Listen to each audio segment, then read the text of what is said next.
welcome to this deep dive. You know, you have handed us a remarkably extensive and just a really layered reading list today. Yeah, it really is. It's massive. Honestly, when I first started looking through the materials you sent over, I was struck by how wide a net you cast. You gave us hard statistical data, including U.S. Census demographic snapshots, statistical projections for minority populations looking toward 2025. Right, and those very granular socioeconomic numbers from blackdemographics.com. Exactly, but then you paired that data with the historical timeline of diversity, equity, and inclusion initiatives, the welcome portal for the Olivet Baptist Church, and even Paramahansa Yogananda's classic autobiography of a yogi. Which is a beautiful text. It is. And rounding it all out, you included biographical materials on some deeply influential, historically complex figures like Marcus Garvey, Elijah Muhammad, and Louis Farrakhan. It's just a fascinating collection. I mean, it bridges empirical demographics with deep spiritual frameworks, and it spans a century of complex social history and community organizing. It really does. Yeah. Now, while all of those sources provide a vital historical, spiritual, and demographic landscape, our mission for today's deep dive is to zoom in on two highly detailed documents sitting right at the center of your materials. Right, the focal points. Yes. The first is a modern framework, the Black Nationalist Manifesto. And the second is a historical overview of the FBI's COINTEL profiles, specifically their operations against the Black Panther Party. Two very heavy documents. Very. And we were going to put these two core texts in direct conversation with each other, using the rest of your reading list as the lens to understand them. A quick but important note before we dive into the deep end here, though. You've given us materials that span the entire political spectrum, and some of the history and ideology here is highly charged. Definitely. So our job today isn't to take a side, endorse a view, or play politics. We are strictly here to impartially unpack what these texts actually say so that you, the listener, can understand the mechanics and the history behind them. We're looking at the architecture of these ideas, nothing more. Okay, let's unpack this, because what we are really looking at here is the tense, cyclical relationship between grassroots community empowerment and institutional resistance. Let's start with the modern document you provided. The Black Nationalist Manifesto, specifically the mission statement of the Black Nationalist Network, or the BNN. Right. Right off the bat, the BNN describes itself as a coalition uniting members of all creeds, colors, and cultures to protect the God-given rights of the Black race. And they are highly specific about the systemic issues they are organizing against.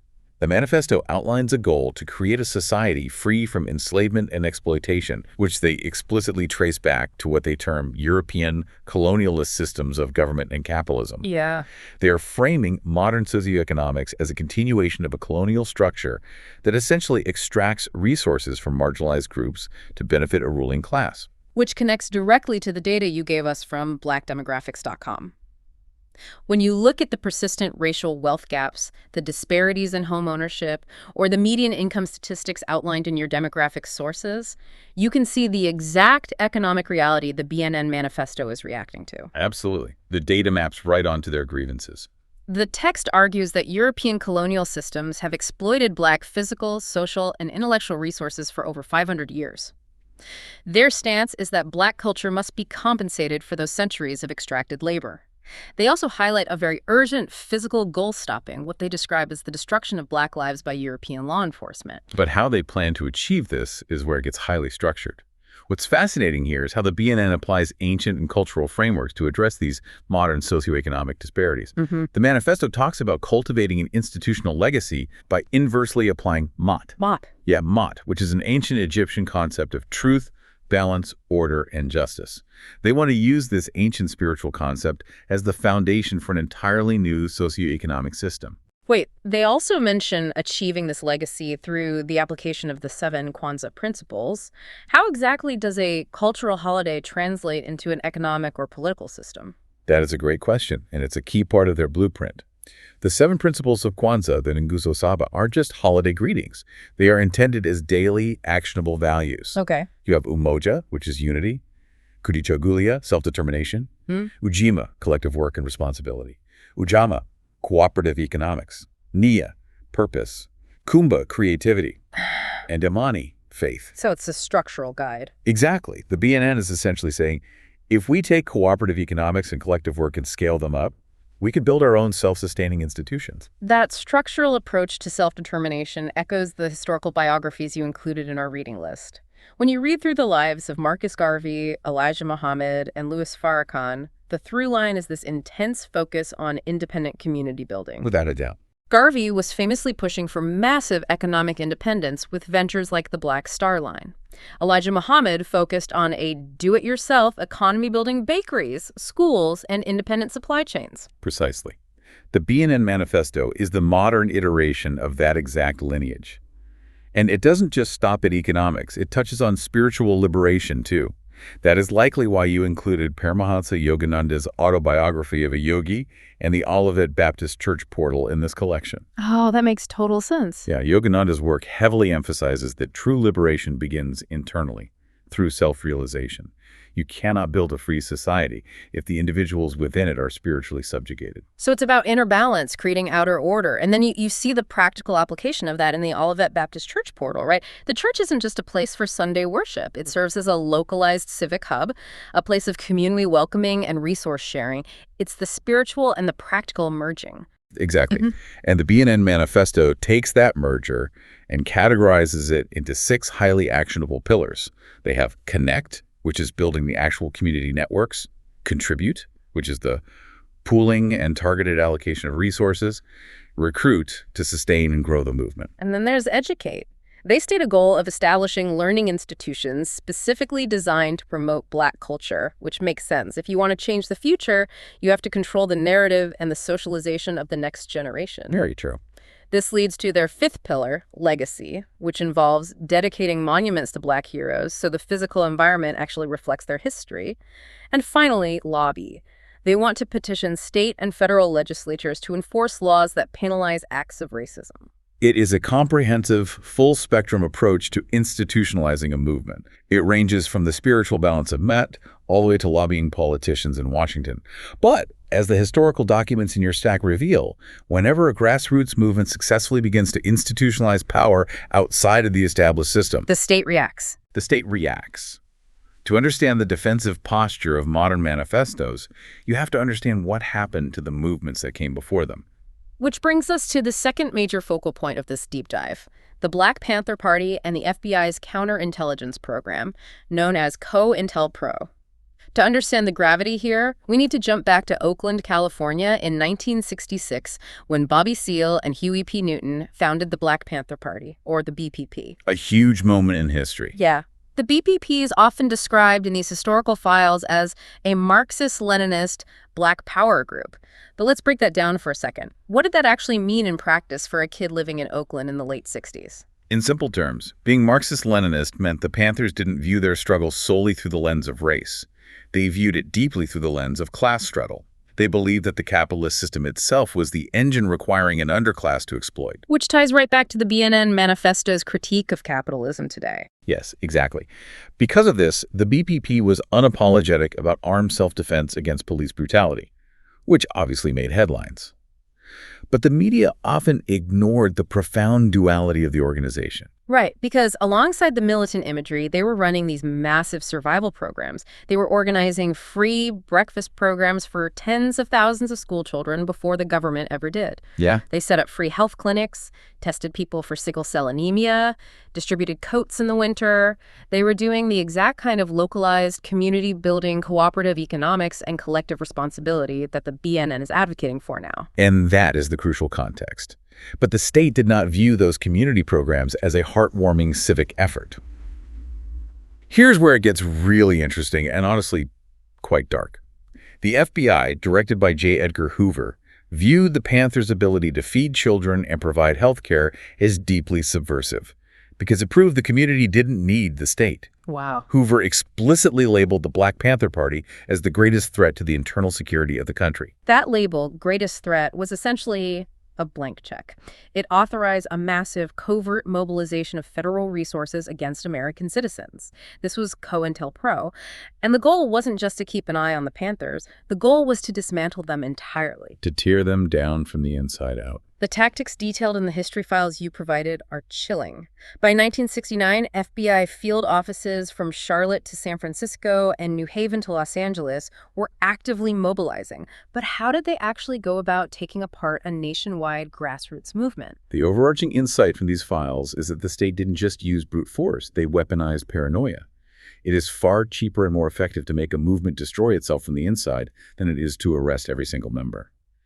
The FBI utilized heavy infiltration, planting informants within the party to gather intelligence and sow distrust. They were basically running psychological warfare. Completely. They engaged in widespread misinformation campaigns. The FBI would literally forge letters, making it look like they were written by Panther members to spread false rumors. They would forge letters to local street gangs, claiming the Panthers were planning to attack them, hoping the gangs would do the FBI's violent work for them. That is just wild. They also deployed agent provocateurs, undercover operatives whose specific job was to loudly encourage the group to commit illegal or violent acts, giving local police the perfect excuse to raid their headquarters. So they were actively manufacturing the very violence they claimed to be policing. And this coordination with local police departments wasn't just abstract harassment. It led to horrific real-world tragedies.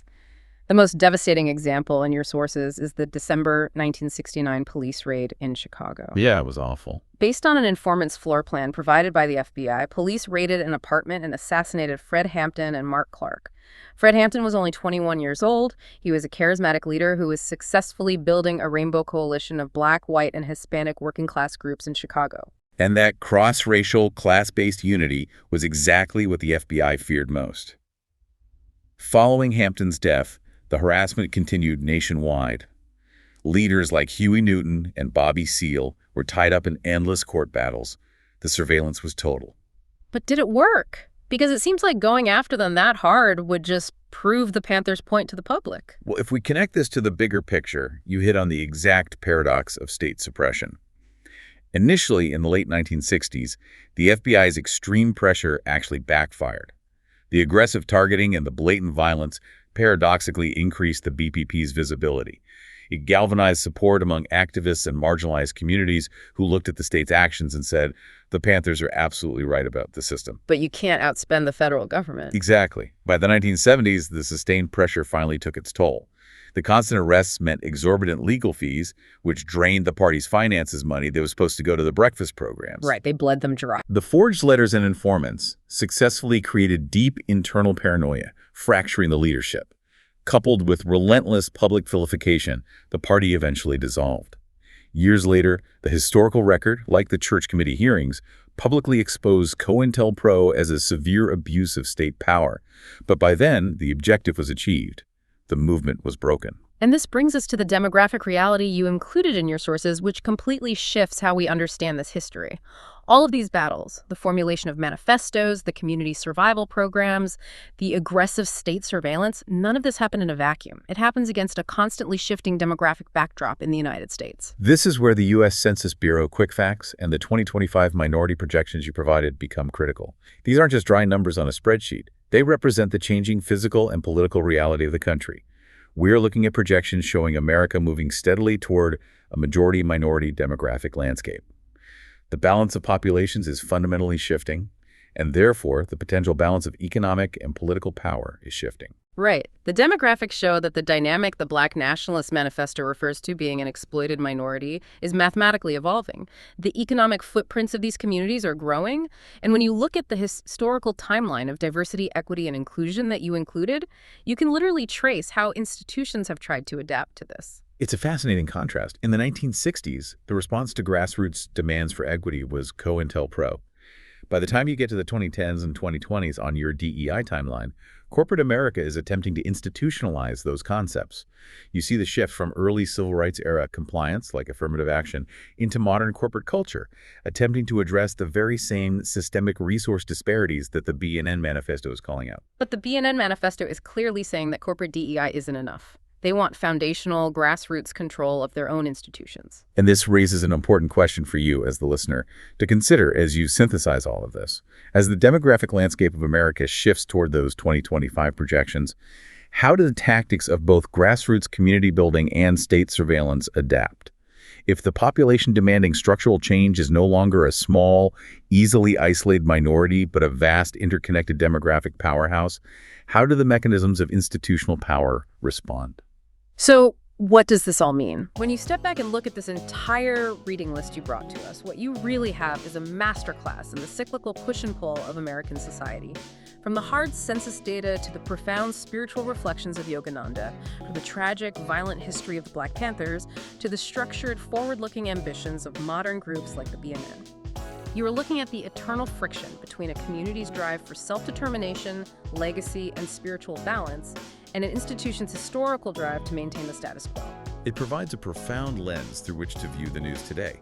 It helps explain how historical trauma, long-standing resilience, and the desire for cooperative economics continue to shape the societal structures, laws, and demographic realities you interact with every single day.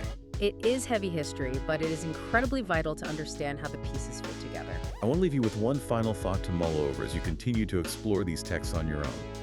We spent a lot of time discussing the 1960s.